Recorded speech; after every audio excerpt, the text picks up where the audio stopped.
ধৃত তৃণমূল নেতা ও বিধাননগর পুরসভার প্রাক্তন চেয়ারম্যান সব্যসাচী দত্তর কোটি কোটি টাকা ও 3.5 কেজি সোনার হদিশ মিলেছে।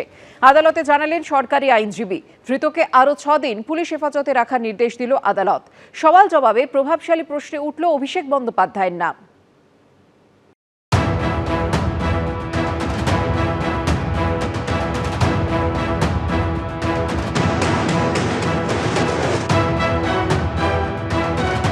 সুজিত বসু, উদয়ন গুহ, দিলীপ মণ্ডল ও উজ্জ্বল বিশ্বাস, এখনো পর্যন্ত তৃণমূল জমানার এই 4 বিধায়ককে গ্রেপ্তার করেছে পুলিশ।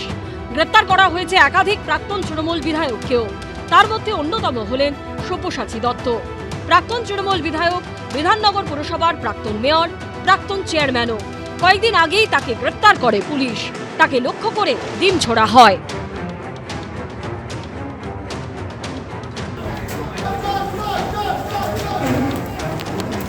গত কয়েকদিন ধরেই সব্যসাচী দত্তকে সঙ্গে নিয়ে বিভিন্ন জায়গায় তল্লাশি শুরু করে পুলিশ। সব্যসাচী দত্তর কোটি কোটি টাকা ও প্রচুর সোনার হদিশ মিলেছে বলে বুধবার বিধাননগর মহকুমা আদালতে দাবি করেন সরকারি আইনজীবী। পুলিশ সূত্রে দাবি, ধৃত প্রাক্তন তৃণমূল বিধায়কের প্রায় 3.5 কেজি সোনার হদিশ মিলেছে, যার মধ্যে কিছু মিলেছে রাজারহাটের ফ্ল্যাটে এবং বাকি রয়েছে ব্যাংকের লকারে। আপনাকে আবার হেফাজতে চাইছে পুলিশ, কি বলবেন? রাজনৈতিক ষড়যন্ত্রের শিকার। কোটি টাকার বেতন ওদিকে একটা পাওয়া গেছে, যেটা পুলিশ বলছে। ওদিকে একজন চলে যাও, কি আছে? ওটা পাওয়া গেছে 3.5 কেজি। এই রাজেশ, ওদিকে চলে যাও। ঠিক আছে, হয়ে গেছে। বুধবার শুনানিতে সরকারি আইনজীবী বলেন, ধৃতের কাছে যে বিপুল পরিমাণ সোনার হদিশ মিলেছে তার কিছু পাওয়া গেলেও পুরো সোনা এখনো বাজেয়াপ্ত করা যায়নি। তোলাবাজির টাকা দিয়েই ওই সোনা কেনা হয়েছে। তিনি বলেন, সব্যসাচী দত্ত অত্যন্ত প্রভাবশালী ব্যক্তি, তাকে আরও জেরা করা প্রয়োজন। ধৃতকে ফের 6 দিনের জন্য পুলিশ হেফাজতে পাঠানো হোক। প্রভাবশালী তকমার বিরোধিতা করে সব্যসাচী দত্তর আইনজীবী বলেন, আরও 6 দিনের পুলিশ হেফাজত চাওয়ার যৌক্তিকতা কি? আমার মক্কেল তো সব রকমভাবেই তদন্তে সহযোগিতা করছেন, যে কোনো শর্তে জামিন দেওয়া হোক। সরকারি আইনজীবী বলেন, আগের সরকার তো প্রভাবশালী সংজ্ঞাই বদলে দিয়েছিল। অভিষেক বন্দ্যোপাধ্যায়কে কি শুধুই প্রভাবশালী বলা যায়? সব্যসাচী দত্তর কয়েকটি সম্পত্তি ও একটি গাড়ি বাজেয়াপ্ত করা হয়েছে। আরও গাড়ি ও সম্পত্তি কেনার প্রমাণ পাওয়া গেলেও সেগুলি বাজেয়াপ্ত করা যায়নি। তাই এ বিষয়ে তাকে হেফাজতে নিয়ে জেরা করা দরকার।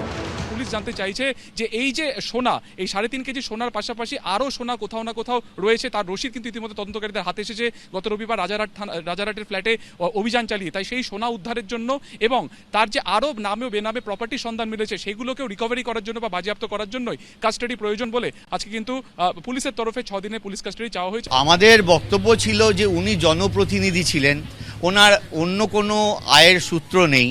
সেখানে 5খানা ব্যাংক অ্যাকাউন্ট সিজ হয়েছে, একটা জয়েন্ট অ্যাকাউন্ট ওনার স্ত্রীর সঙ্গে, তাতে কোটি টাকার ওপরে টাকা পাওয়া গেছে, বা সোনা যেগুলো রিকভারি হয়েছে, 2খানা গাড়ি হয়েছে সিজ। তাহলে আয়ের সূত্রটা কি? ওনারা বলছেন যে সুপার ইনফ্লুয়েন্সিয়াল লিখেছে পুলিশ। তো সুপার ইনফ্লুয়েন্সিয়ালের ক্যাটাগরি কেন হয়? কেন এক্সট্রাঅর্ডিনারি ইনফ্লুয়েন্সিয়াল হয়? নিশ্চয়ই হয়। সল্টলেকের এক ব্যবসায়ীর কাছ থেকে 1 কোটি টাকার বেশি তোলাবাজির অভিযোগ উঠেছে সব্যসাচী দত্তের বিরুদ্ধে। তার অভিযোগের ভিত্তিতেই গ্রেপ্তার করা হয়েছে বিধাননগর পুরসভার প্রাক্তন চেয়ারম্যানকে।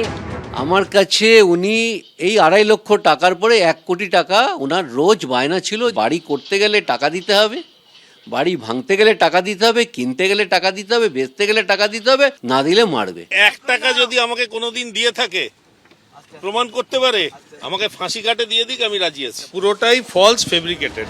বুধবার শুনানিতে সরকারি আইনজীবী বলেন, কিছু অডিও ভিডিও ক্লিপ পাওয়া গেছে যেখানে টাকা চেয়ে হুমকি দেওয়া হচ্ছে, বলা হচ্ছে না দিলে বিপদ হবে। এই ঘটনায় আরো 5-6 জন জড়িত, যারা সব্যসাচীর হয়ে তোলাবাজির টাকা তুলতেন। জামিনের আবেদন খারিজ করে পুলিশ হেফাজত দেওয়া হোক। পুলিশ সূত্রে খবর, ধৃত তৃণমূল নেতা সব্যসাচী দত্তর 5টি ব্যাংক অ্যাকাউন্ট ফ্রিজ করা হয়েছে। এফডি সহ সেখানে জমা রয়েছে 3,70,00,000 টাকা। হদিশ মিলেছে 5টি সম্পত্তি, যেগুলির মধ্যে 3টি নামে ও 2টি রয়েছে বেনামে।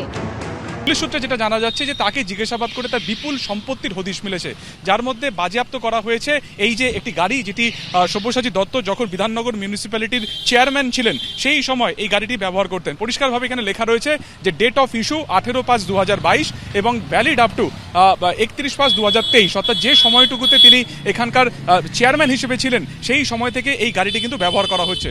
গত রবিবার রাজারহাটের যে বহুতল আবাসনে অভিযান চালানো হয় সেখানে এই গাড়িটি পার্কিং ছিল, সেখান থেকে গাড়িটিকে বাজেয়াপ্ত করা হয়েছে।